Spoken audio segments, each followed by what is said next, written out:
안녕하세요. NY 필지과 원장 임필입니다. 네, 이렇게 오랜만에 또다시 네오 포럼을 통해서 여러 선생님들과 만나 뵙게 되어서 정말 반갑습니다.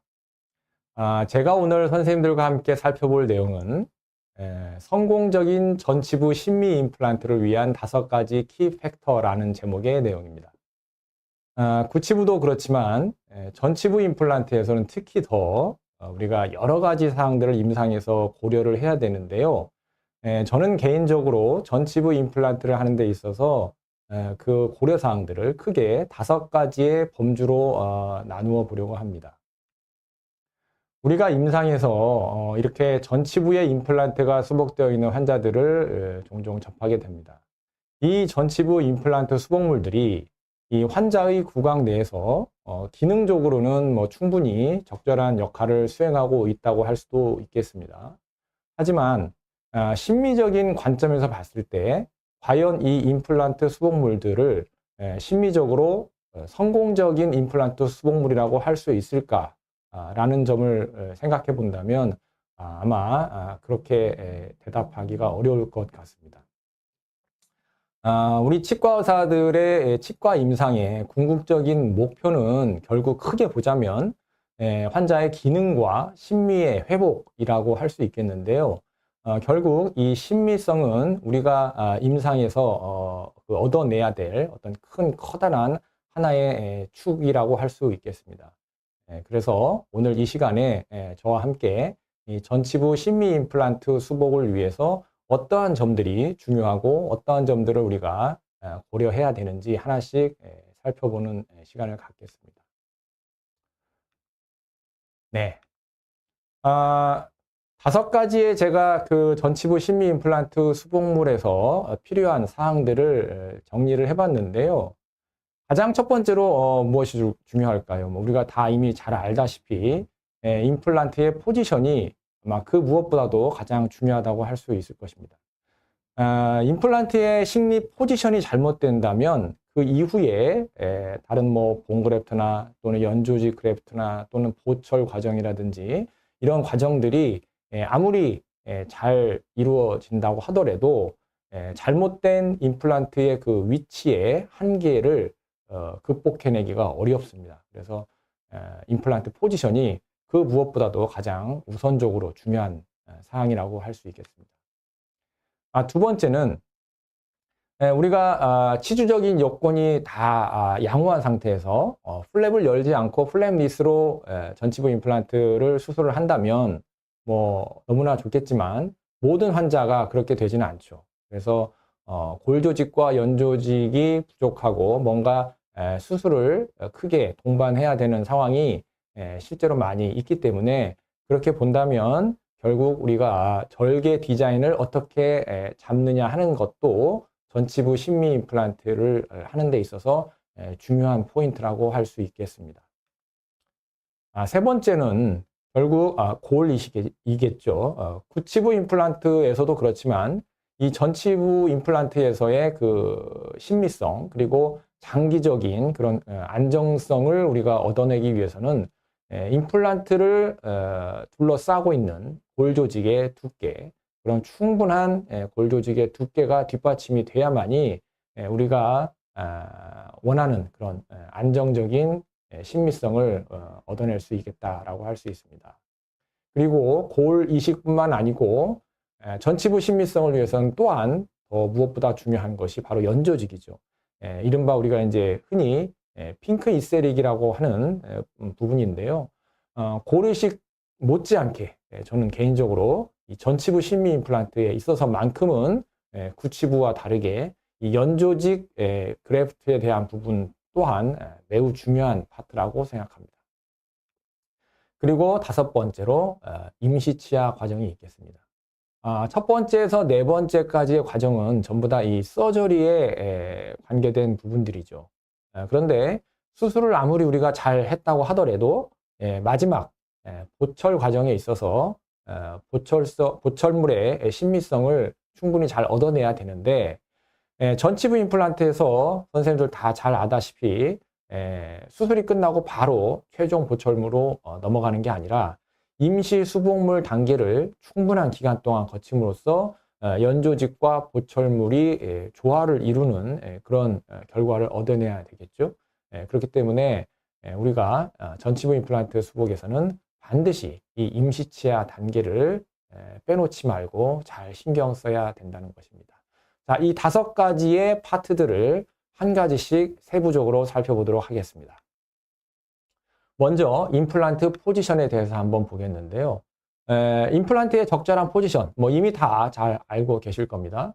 임플란트를 처음 시작하는 분이 아니라면 임플란트를 이미 하고 계신 많은 선생님들은 이미 다 머릿속에 어느 위치가 가장 적절한 위치인지 잘 알고 있죠.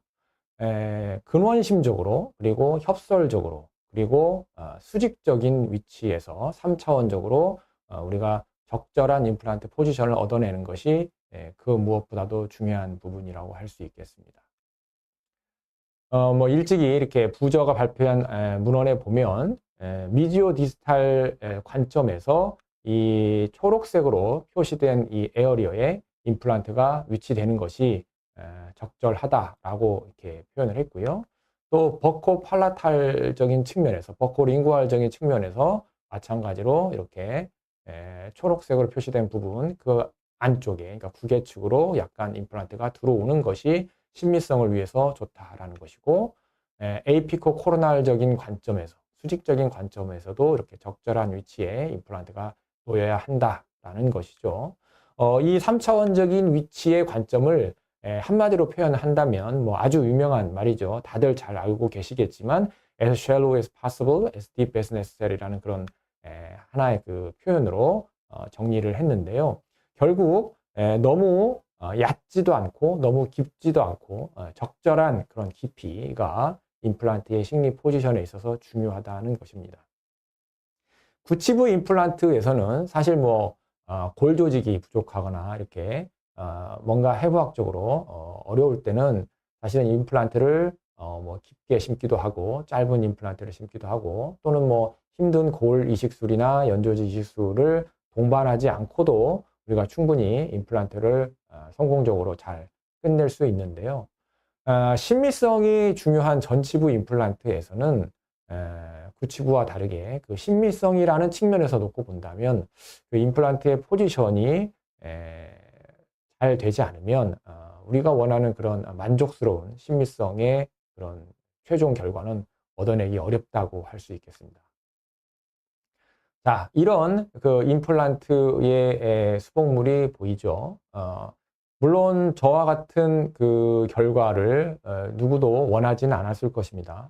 저 또한 만약에 제 환자는 아니지만 저희 병원에 내원하셨던 어떤 다른 환자분이었는데요.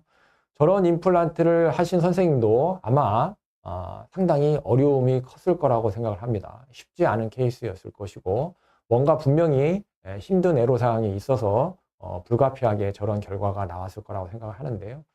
이 환자분은 20대 후반 30에 가까운 정도의 나이를 가진 젊은 여성 환자분이었습니다. 그래서 그런 점들을 생각해 본다면 젊은 여성 환자분이 전치부의 심미적인 영역에 저와 같은 그런 임플란트 수복물이 들어온다면 상당히 심미적인 측면에서 불만족스러운 그런 결과가 될 것입니다. 이 환자는 제가 수술했던 그 환자이고요. 한 50대 중반의 남자 환자분인데 이렇게 골 조직과 연조직에 어떤 문제가 있는 경우에 임플란트를 단순히 식립하는 것에 그치지 않고 충분한 골 이식과 연조직 이식을 통해서 우리가 좋은 심미적인 그 임플란트 수복물 결과물을 얻어내는 것이 필요하다. 그렇기 때문에 전치부 임플란트 수복물에서는 구치부와 다르게 단순히 임플란트를 튼튼하게 잘 심고 기능적으로 잘 임플란트 수복물이 구강 내에서 기능을 수행하는 것뿐만 아니라 심미성의 관점에서 필요한 상황에서는 우리가 충분히 수술을 잘 해낼 수 있는 그런 능력이 있어야 되겠다라는 것입니다.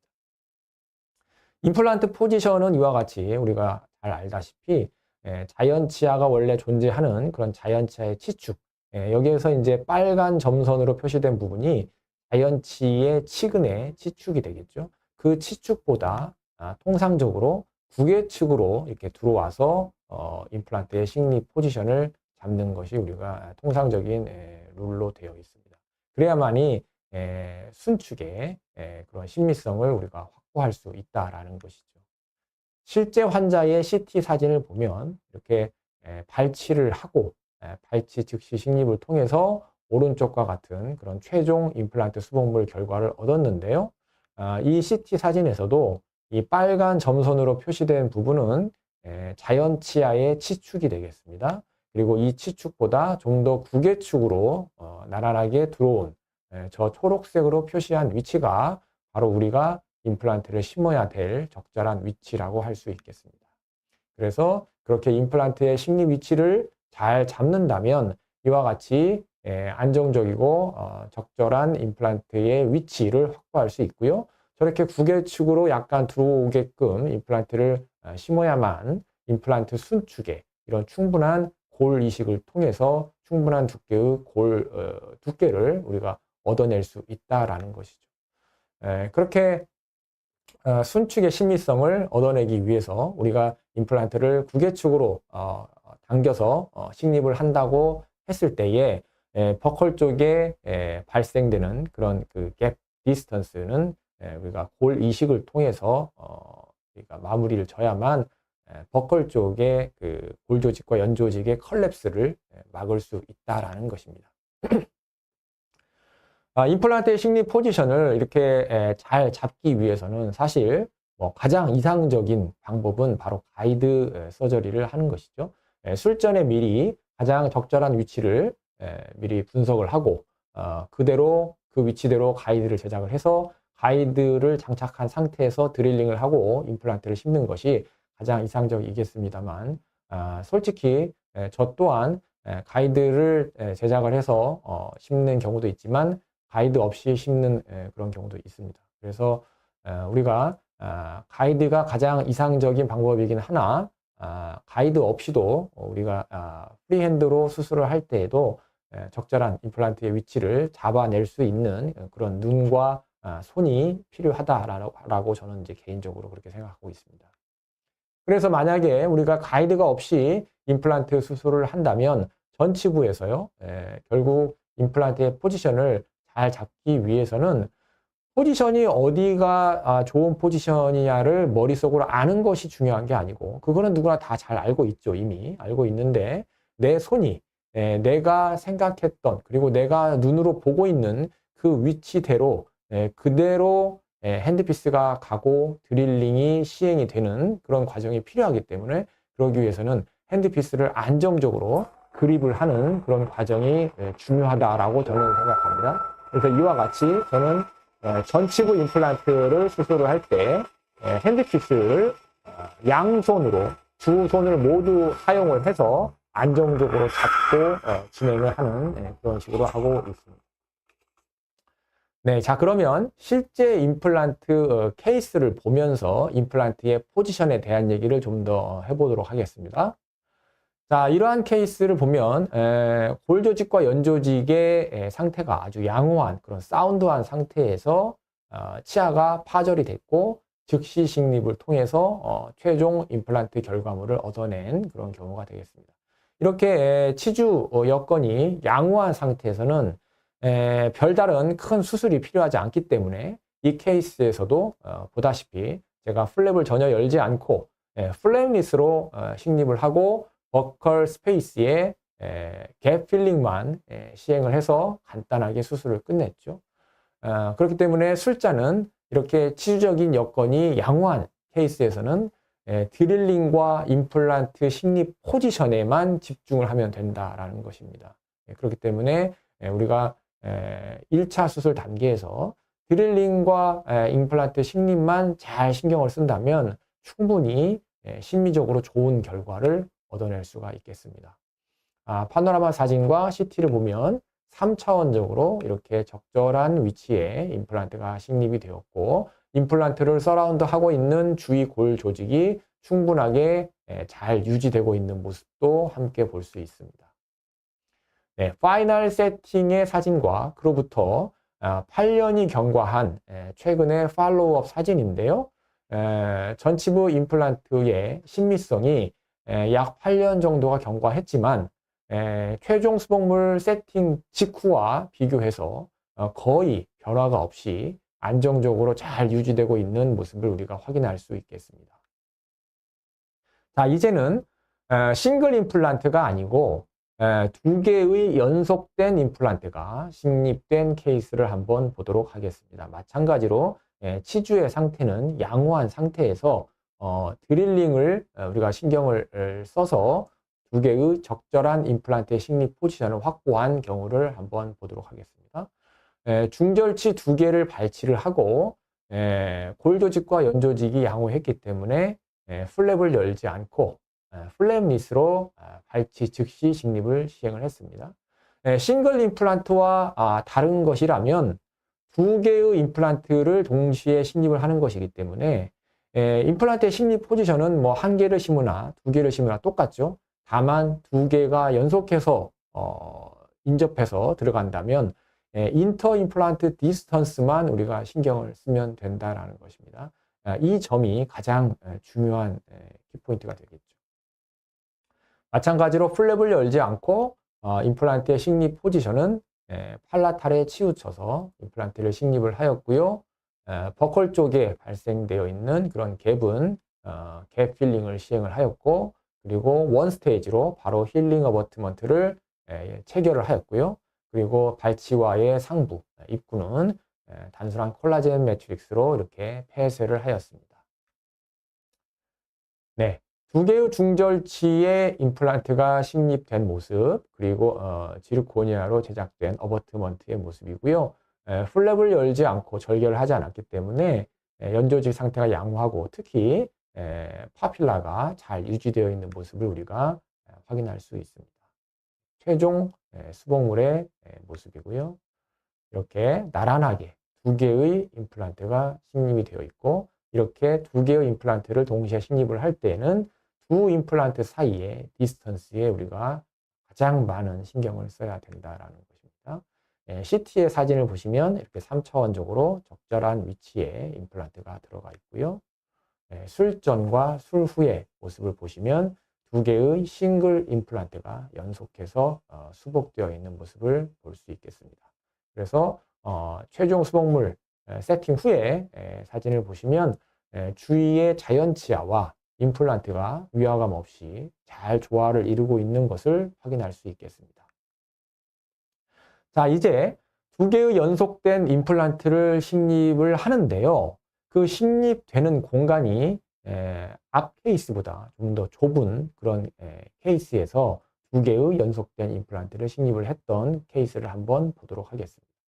30대 중반의 남자 환자분이 이렇게 외상을 당해서 내원을 했고요. 중절치 2개가 이렇게 파절이 되었습니다.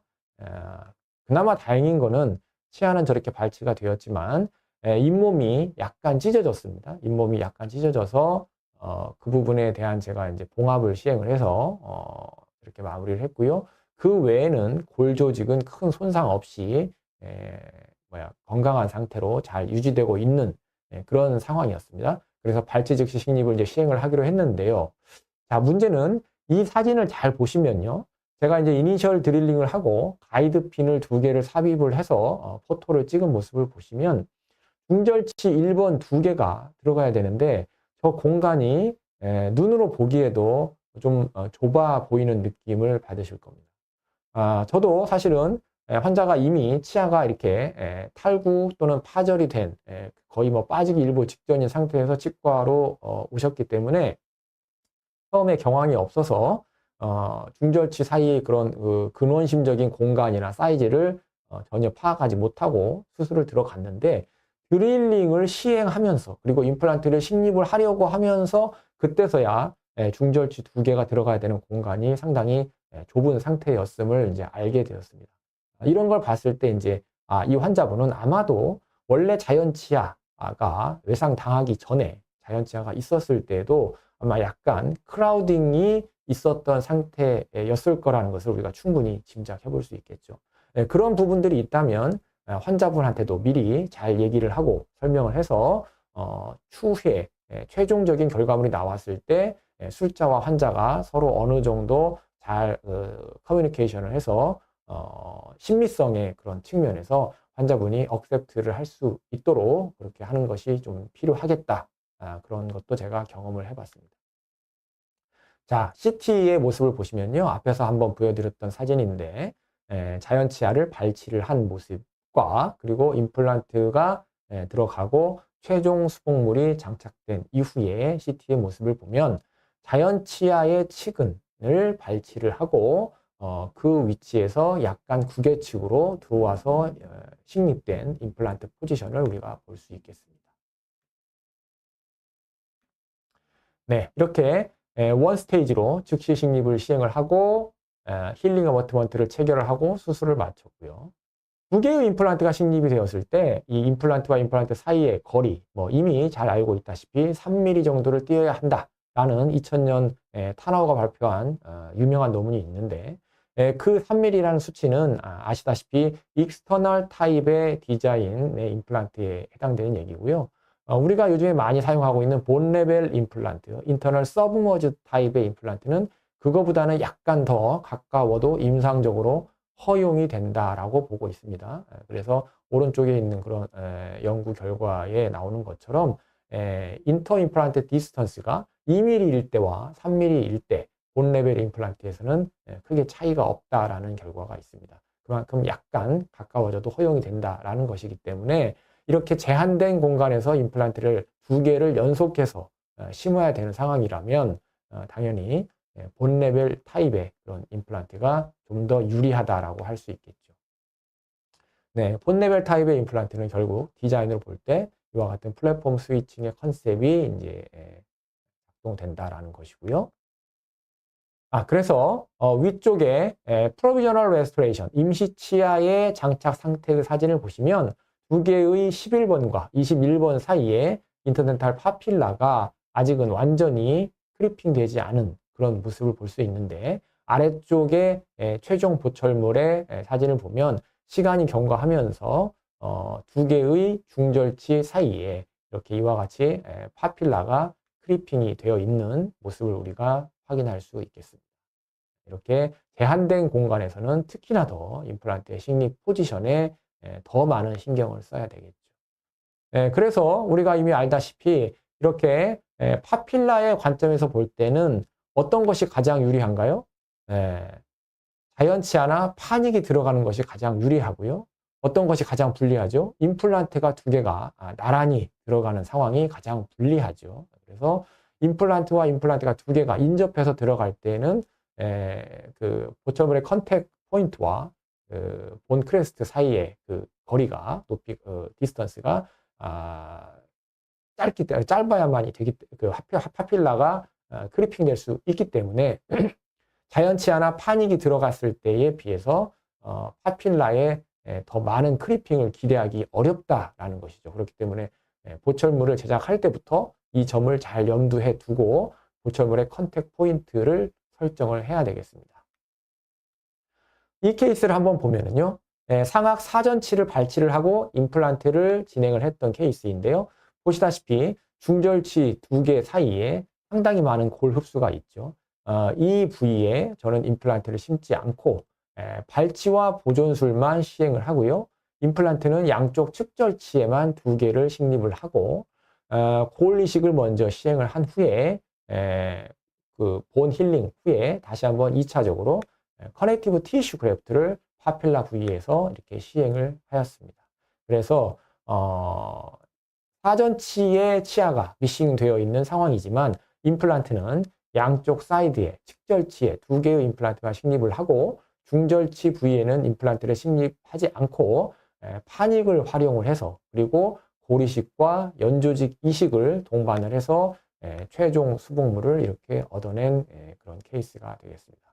그렇기 때문에 신미성을 위해서는 우리가 무조건 치아 개수대로 임플란트를 심으려고 하는 것보다는 파닉을 활용할 수 있다면 파닉을 활용하는 것이 심리적인 결과에 있어서는 충분히 좋은 결과를 얻어낼 수 있다라는 것을 알 수 있습니다.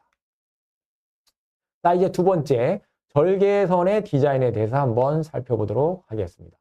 자, 크게 보자면 전치부 임플란트 수술에서 절개선의 디자인은 뭐 여러 가지가 있겠지만 크게 이렇게 한번 구분해 볼 수 있습니다. 첫 번째는 서큘라 인시전만으로 플랩을 여는 것이죠. 그러니까 수직절개를 주지 않은 것입니다. 수직절개를 주지 않음으로써 얻을 수 있는 특징은 무엇인가요? 블러드 서플라이가 좋아지겠죠. 판막 부위에 대한. 그리고 수직절개를 주지 않았기 때문에 스카에 대한 그런 걱정이 없겠죠. 반대로 단점이라면 플랩을 치관측으로 코로날 쪽으로 어드밴스 하기가 어려워지겠죠. 그리고 두 번째 서큘라 인시전 그리고 그와 함께 버티칼 인시전을 준 그런 경우를 한번 보도록 하겠습니다. 첫 번째 디자인 이렇게 죄송합니다. 그리고 두 번째 서큘라 인시전을 주면서 그리고 인접치에 수직절개를 부여한 그런 디자인을 보자면 수직절개가 이제 들어갔기 때문에 수직절개가 들어감으로 인해서 스카에 대한 걱정도 생기겠고요. 그리고 블러드 서플라이를 차단하는 그런 결과가 되기 때문에 판막 쪽으로 가해지는 그런 혈행이 불리해지는 그런 단점이 있겠습니다. 반면에 장점이라면 플랩을 치관측으로 어드밴스 하기가 쉽다라는 그런 장점이 있겠죠. 또 세 번째로 마찬가지로 두 번째와 마찬가지로 수직절개가 들어가는데 두 번째 디자인은 인접 치아에 붙여서 수직절개가 들어갔었다면 세 번째 디자인은 파필라를 건드리지 않고 파필라를 보존하면서 수직절개를 부여하는 이른바 파필라 프리저베이션 인시전 디자인이 있겠습니다.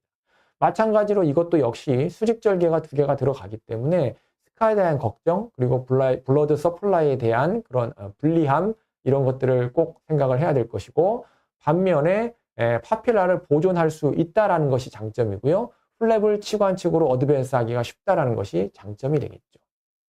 자, 그러면 이제 하나하나씩 실제 케이스들을 한번 보도록 하겠습니다.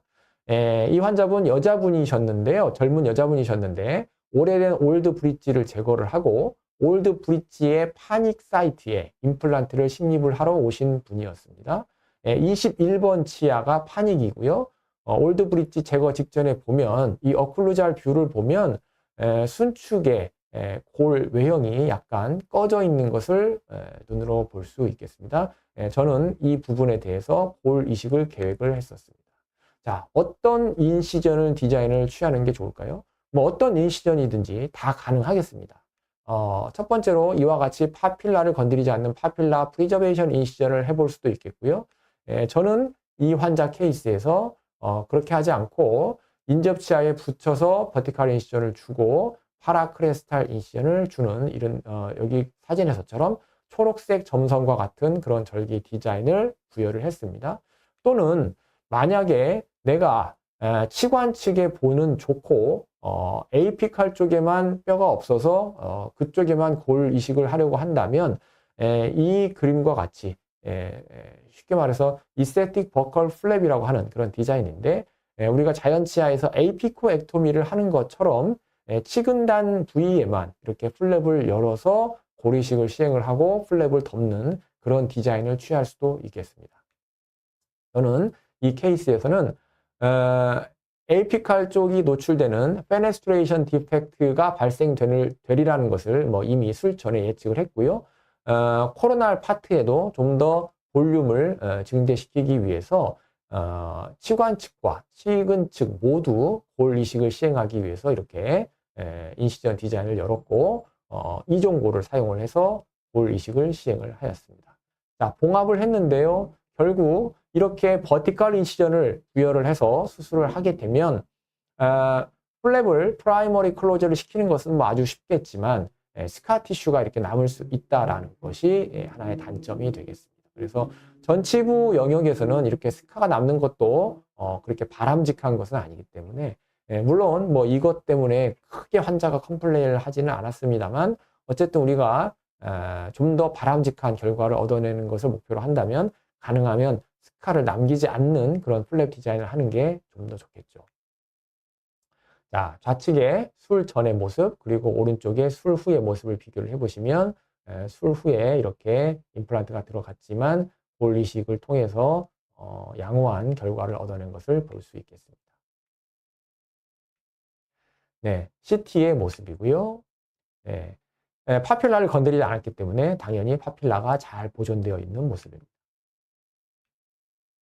네, 두 번째 또 다른 케이스입니다. 자, 이제는 수직절개를 하나만 부여한 케이스를 한번 보겠습니다. 앞에서 잠깐 보여드렸던 케이스인데요. 상악 견치를 발치를 하고 임플란트를 진행을 했던 케이스인데요.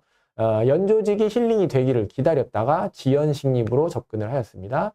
인시전은 이와 같이 소구치 뒤쪽에 한 개의 수직절개만 주고 중절치 쪽으로는 근심 쪽으로는 수직절개를 부여하지 않은 디자인을 취했습니다. 플랩을 열고 골폭이 아주 얇은 것을 확인할 수 있죠. 임플란트를 식립을 했고요. 이렇게 동종골 그리고 CT맴을 활용을 해서 스페이스 메인터넌스를 확보를 했고 GBR을 시행을 했습니다. 약 5, 6개월 후에 플랩을 열고 골 재생이 아주 잘 얻어진 모습을 볼 수 있죠. 네. 술 전의 모습과 술 후의 모습을 비교를 해보시면 골 조직과 연 조직이 많이 퇴축되어 있는 이와 같은 상황에서 최종 결과물은 자연치아와 비슷한 수준의 그런 심미적인 결과를 얻어낸 것을 볼 수 있습니다. 다시 한번 술 전, 술 후, 그리고 최근에 팔로업을 오셨을 때 찍은 사진인데요. 약 7년이 경과했지만 치은 퇴직이나 이런 그런 골 조직의 어떤 흡수 없이 아주 안정적으로 잘 유지되고 있는 모습을 제가 확인하였습니다. CT의 모습을 보면 술 전, 술 후, 그리고 7년 경과 모습까지 골 이식을 시행한 부위도 아주 안정적으로 잘 유지되고 있는 것을 볼 수 있겠습니다. 네. 자, 전치부 심미 영역에서 앞에서 이렇게 프론탈 뷰에서 봤을 때 최소한 6전치 또는 제1소구치까지도 우리가 심미 영역이라고 볼 수 있겠는데 그 정도 영역 안에는 버티컬 인시전을 전혀 주지 않았기 때문에 그 버티컬 인시전으로 인한 그런 스카에 대한 걱정이 없는 그런 디자인이다라는 것을 우리가 확인할 수 있겠습니다.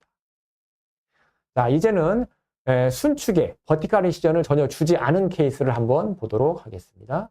마찬가지로 이 환자분도 20대 중반, 25살 된 젊은 여성 환자분인데요. 21번이 저와 같은 상태로 내원을 하였습니다. 어릴 때 외상을 당했고 그 외상을 당한 직후에 치과에 내원했는데 그 치과 선생님께서 바로 재식술을 시행을 해줬다고 합니다. 거기까지는 너무 고마운 일이죠. 다만 어릴 때 이렇게 10대 시절에 재식술을 했는데 성장을 하면서 재식술을 했던 그 21번 자리는 유착이 되었고요. 나머지 부위가 이제 발육이 이루어지면서 저렇게 서로 밸런스가 맞지 않는 그런 비심미적인 결과가 되었고 환자분은 이제 저 치아를 발치를 하고 임플란트를 하러 오신 겁니다. 엑스레이를 보시다시피 치근의 내흡수까지 진행이 되어 있는 상태였습니다. 발치를 시행을 했고요. 저는 발치 즉시 식립을 계획을 하였습니다. 플랩 디자인은 순축에 버티컬 인시전을 주지 않고 인접 치아에 넓게 6전치 영역에 걸쳐서 서큘러 인시전만 부여를 해서 플랩을 열었고요. 순축에 골 흡수가 있는 것을 확인을 하고 골 이식을 이렇게 준비를 합니다. 죄송합니다. 골 이식을 시행을 하는 모습이고요. 이종골과 콜라겐 멤브레인을 사용을 해서 GBR을 했고 원 스테이지로 수술을 끝낼 계획이었기 때문에 힐링 어버트먼트를 체결을 했고요. 자, 그리고 우측 하단 네 번째 사진을 보시면 이따가 뒤에 제가 다시 한번 소프트 티슈 그래프트 파트에서 또 한번 설명을 드리겠지만 무게 측에서 커넥티브 티슈를 체득을 하여서 골 이식한 부위 위쪽에 다시 한번 CT 그래프트까지 시행을 한 모습을 볼 수 있겠습니다. 최종 봉합을 시행을 했고요. 이제 프로비저널 레스토레이션이 들어가 있는 모습이고 그리고 최종 보철물이 들어간 모습입니다. 임플란트 수복물과 인접한 자연치아의 그런 모습이 잘 조화를 이루고 있는 그런 것을 우리가 눈으로 볼 수 있겠습니다. 방사선 사진을 보시면 치근단 사진과 그리고 CT의 모습을 보시면 임플란트의 적절한 포지션 그리고 그 임플란트를 둘러싸고 있는 충분한 골 조직의 두께를 모두 확인할 수 있겠습니다. 다시 한번 술전, 술후를 비교해 보시면 전치부 순축 영역에는 버티컬 인시전을 주지 않았기 때문에 스카 대한 걱정이 없다라는 것을 확인할 수 있겠습니다. 자, 이제 세 번째, 골이식에 대한 부분을 한번 보도록 하겠습니다. 전치부 임플란트에 있어서 골에 대한 부분을 뭐 한마디로 결론적으로 얘기하자면 순축의 골 조직의 두께, 충분한 두께, 그리고 갭 디스턴스가 되겠습니다. 발치 즉시 식립을 할 때는 이제 버컬 갭을 우리가 그대로 이렇게 남겨놓은 상태에서 시행을 하는 것이기 때문에 그 디스턴스가 중요한 것이고요. 만약에 뭐 발치 즉시 식립이 아니고 힐드 리지에서 만약에 수술을 하는 경우라면 임플란트 순축에 위치하고 있는 그 버컬본 thickness만 생각하면 되겠죠. 그래서 2000년 스프레이 논문에서 뭐 이미 다 밝혀졌다시피 우리가 장기적으로 안정적인 그런 전치부 순축의 신미성을 위해서는 임플란트 순축으로 약 2mm 이상의 버컬본 thickness를 확보를 하는 것이 좋겠다라는 것이죠. 그리고 이른바 점핑 디스턴스라고 하는 그런 horizontal depth dimension, 이런 버컬 갭 디스턴스에 있어서도 뭐 여러 가지 실험 논문들이 있고 결과가 있고 뭐 수치들이 나와 있지만 대략 통상적으로 대략 한 2mm 정도의 그런 그 갭 디스턴스를 기준으로 해서 그거보다 작은지 큰지를 보고 이제 어떻게 대응을 하느냐 하는 것을 결정을 하는데요. 그 부분을 이제 한마디로 이렇게 정리를 해서 요약을 해보면 결국 두 가지 사항을 우리가 눈여겨봐야 되는데, 하나는 버컬본 플레이트의 thickness가 충분히 두꺼우냐 그렇지 않느냐를 봐야 되는 것이고, 그리고 즉시 신입을 만약에 한다면 전치부에서 즉시 신입을 한다면 버컬 갭 디스턴스가 2mm보다 크냐 작냐를 봐야 된다는 것이죠. 갭 디스턴스가 작을 때는 갭 필링만 시행하면 되기 때문에 뭐 크게 어려움이 없습니다만, 이렇게 버컬본 두께 자체가 아주 얇을 경우에는 우리가 GBR을 본격적으로 해야 되는 경우가 많기 때문에 실제로 임상에서 이제 우리가 어렵고 신경을 써야 될 부분은 GBR이겠죠. 그래서 GBR에 관계된 부분만 한번 보도록 하겠습니다. 자, GBR을 시행을 했던 케이스를 보겠는데요. 21번이 미싱이 되어 있고 여기에 임플란트를 하러 오신 분인데, 제가 이 환자에서는 절개 디자인을 일단 순축에는 수직 절개를 전혀 주지 않은 그런 서큘라 인시전만 가지고 플랩을 열고요. 임플란트를 적절한 위치에 식립을 했고요. 노출되어 있는 임플란트의 순측 스레드 부분에는 이제 골 이식을 계획을 하였습니다. 임플란트 스레드에 접촉되는 면에는 1차적으로 동종골 캔슬러스 본을 적용을 했고, 그 바깥쪽에는 합성골을 다시 한번 적용을 했습니다. 그리고 오래된 케이스인데 CT맵을 다시 한번 제가 사용을 한 모습을 볼 수 있고요. 이렇게 골화가 빠른 동종골과 골화가 느린 합성골을 같이 적용을 한 이런 방법을 뭐 일명 샌드위치 테크닉이라고 하죠. 네, 그렇게 최종 보철물이 완성이 되어 있는 모습이고 CT의 모습입니다. 2년이 경과한 후의 모습인데 골 이식을 시행한 부분이 안정적으로 잘 유지되고 있는 모습을 볼 수 있겠습니다. 또 다른 케이스를 한번 보겠습니다. 이번에는 하악 전치에서 임플란트를 했던 케이스인데요. 마찬가지로 즉시 식립을 시행을 했던 케이스이고, 이 케이스에서도 견치 원심적으로 한 개의 수직절개만 부여를 하고 플랩을 열어서 임플란트를 심고 이종골을 사용을 해서 골 이식을 시행을 했고요. 바로 힐링 어버트먼트를 원 스테이지로 체결을 하고 트랜스뮤코잘 GBR을 시행을 했던 케이스가 되겠습니다. 네, 보시면 봉합하는 모습을 보시면 견치의 원심 쪽에만 수직절개가 있는 것을 볼 수 있죠. 네, 최종 수복물이 장착된 후에 최종 그 모습을 보면 자연치아와 임플란트가 순축의 신미성이 잘 조화를 이루고 있는 것을 볼 수 있겠습니다. 술전과 술 후의 모습을 한번 비교해 보시기 바랍니다. CT의 모습을 보면은요, CT에서 볼 때는 임플란트의 순축의 골 조직의 두께가 너무 과한 거 아니냐라고 느껴지실 수도 있겠지만, 실제로 구강 내 포토를 모습을 보시면 절대로 과한 게 아니라는 걸 알 수 있습니다. 저 정도로 충분한 두께를 확보를 해야만 육안으로 구강 내에서 들여다봤을 때 임플란트 수복물과 자연치아가 비슷한 수준이 될 수 있다라는 것입니다. 자, 이렇게 결론적으로 골 이식을 시행하는 데 있어서 우리가 4가지 골 이식제와 멤브레인을 사용하게 되는데요. 네 가지 골 이식제 중에 결국 자가골이나 동종골 쪽으로 가게 되면 뼈가 만들어지는 골화 속도가 빠른 것이 특징이 되겠죠. 그리고 이종골이나 합성골 쪽으로 가게 되면 골화 속도는 느린 반면 형태를 유지하는 성질이 좋다라는 것이 장점이 되겠습니다. 그리고 요즘에는 이제 콜라겐이 믹스되어 있는 콜라제네이티드 본도 많이 사용이 되고 있고요. 멤브레인에 있어서도 흡수성, 비흡수성, 그리고 타이타늄 메쉬와 같은 것은 물론 멤브레인에 속하지는 않지만 제가 이제 개인적으로 선호하는 재료이기 때문에 GBR 영역에서 이렇게 넣어놨는데요.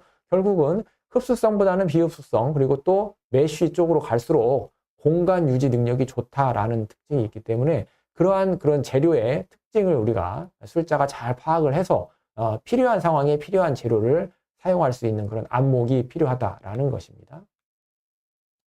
이렇게 임플란트가 식립이 됐는데 페네스트레이션 디펙트라든가 또는 디센스 디펙트가 발생을 했을 때 골 이식을 시행을 했던 이런 케이스들을 보면 이 케이스들은 제가 이종골을 사용을 해서 GBR을 시행을 했던 케이스들이었고요. 또 다른 케이스들은 좀 더 빠른 골화, 확실한 골화를 제가 술자가 그렇게 염두에 둔다면 합성골이나 이종골보다는 동종골을 사용을 해서 GBR을 하면 좀 더 빠른 골화를 확실하게 얻어낼 수 있다라는 그런 특징이 있겠습니다. 자, 이제 네 번째로 연조지 그래프트에 대해서도 한번 살펴보도록 하겠습니다.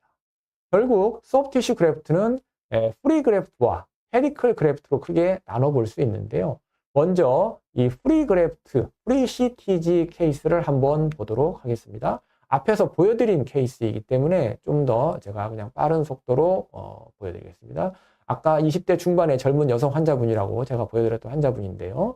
이렇게 플랩을 열고 임플란트를 심었고 GBR을 했는데 전치부의 신민성을 위해서는 GBR에 그치지 않고 거기에 추가해서 팔라탈 쪽에서 커넥티브 티슈를 채취를 해서 커넥티브 티슈 그래프트까지 동반을 했다라는 것입니다.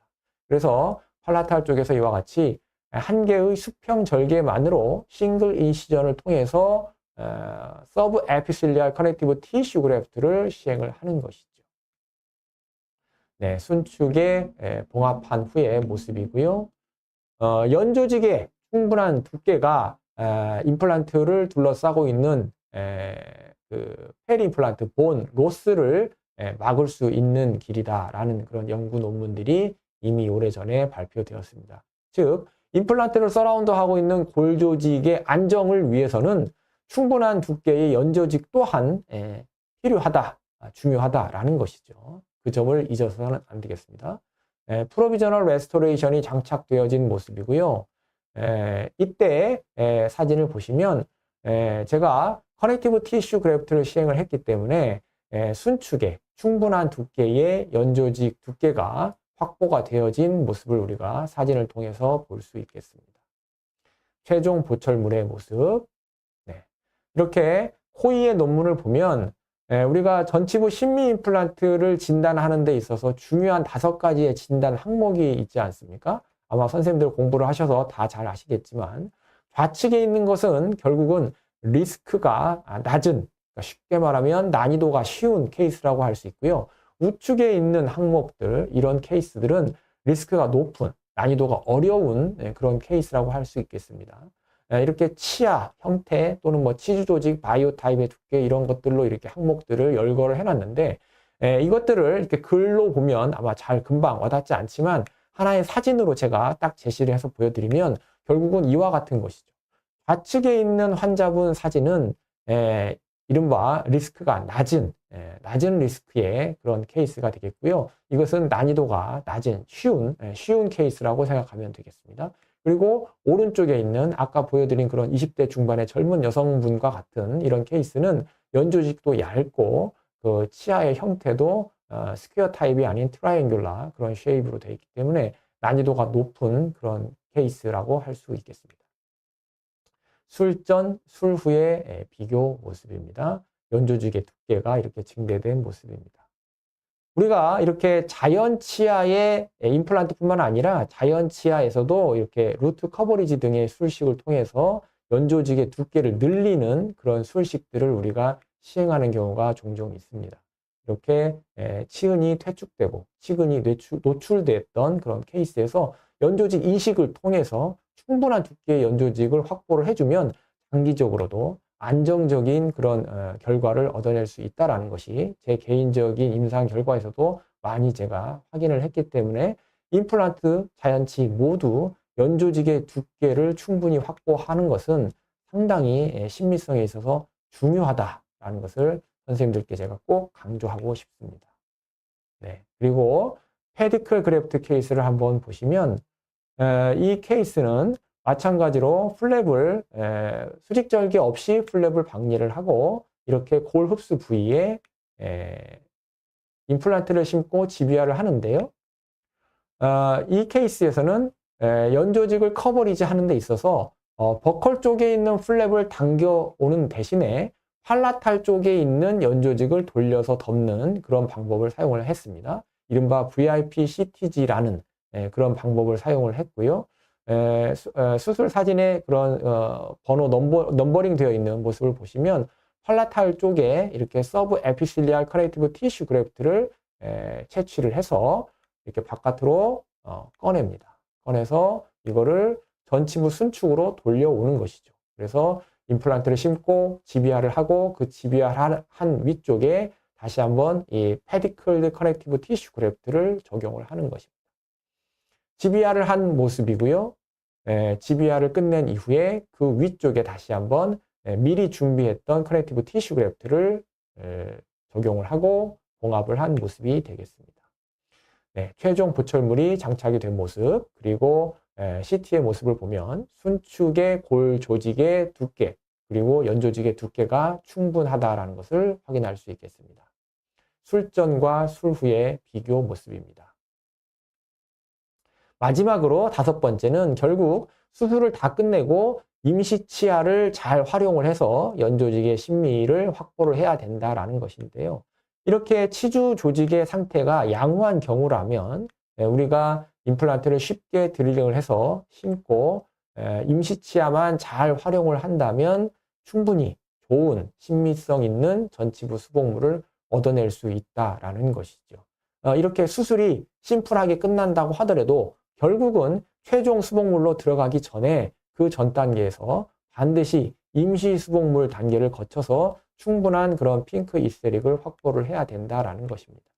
네, 이렇게 사진에서 보다시피 최종 보철물이 들어간 이후에 주위의 그런 연조직의 신미성이 자연치아와 임플란트가 크게 구분되지 않도록 위화감이 없도록 잘 조화가 되도록 해주는 것이 무엇보다 중요하겠습니다.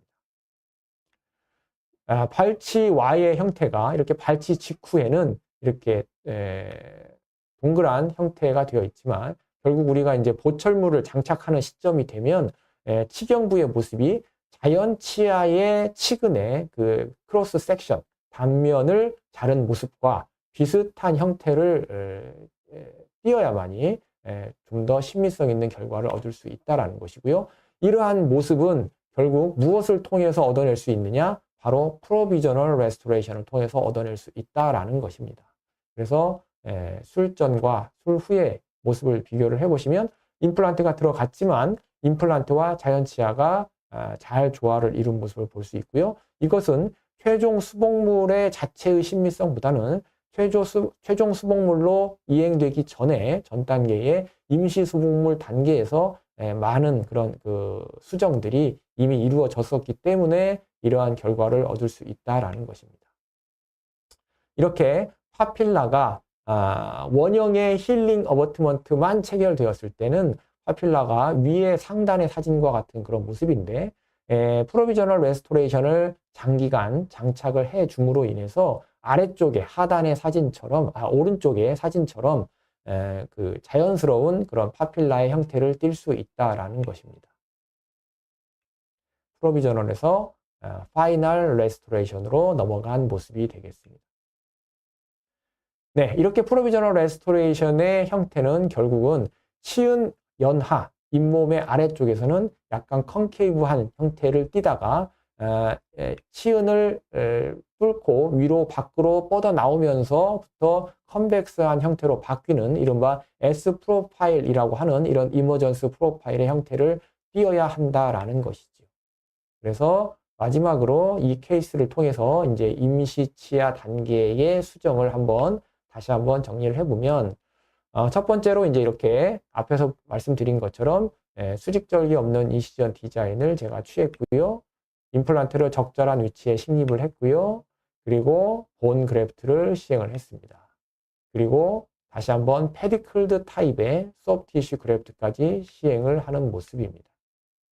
이렇게 수술을 다 모두 끝내고 2차 수술을 시행을 하고 수술을 끝내고요.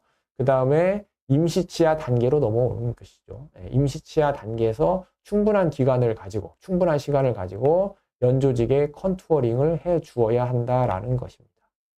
연조직의 컨투어링을 마치고 나면 최종 보철물이 들어가기 직전의 모습인데요. 이렇게 충분한 두께의 순축의 연조직의 두께뿐만 아니라 그런 보철물이 들어가기 직전의 그 잇몸의 형태가 자연치아와 유사한 그런 형태를 띠고 있는 것을 확인할 수 있겠습니다.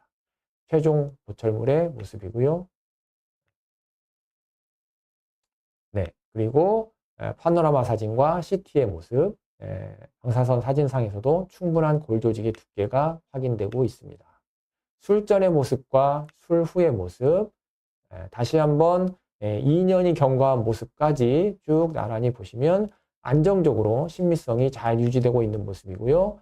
마지막으로 7년이 경과한 모습에서도 임플란트 수복물의 주위의 그 신미성이 자연치아와 임플란트 모두 안정적으로 잘 유지되고 있는 모습을 확인할 수 있겠습니다. 네, 정리를 하자면 제가 이 시간에 말씀드린 5가지의 항목을 하나씩 다시 한번 보자면 결국 첫 번째로 임플란트 포지션이 가장 중요하고요. 그것을 위해서는 우리가 드릴링을 할 때 보다 안정된 핸드피스 그립이 반드시 필요하다라는 것이고, 가능하다면 가이드를 활용을 해서 임플란트 심입을 진행을 하는 것이 가장 이상적인 방법이라고 할 수 있겠습니다.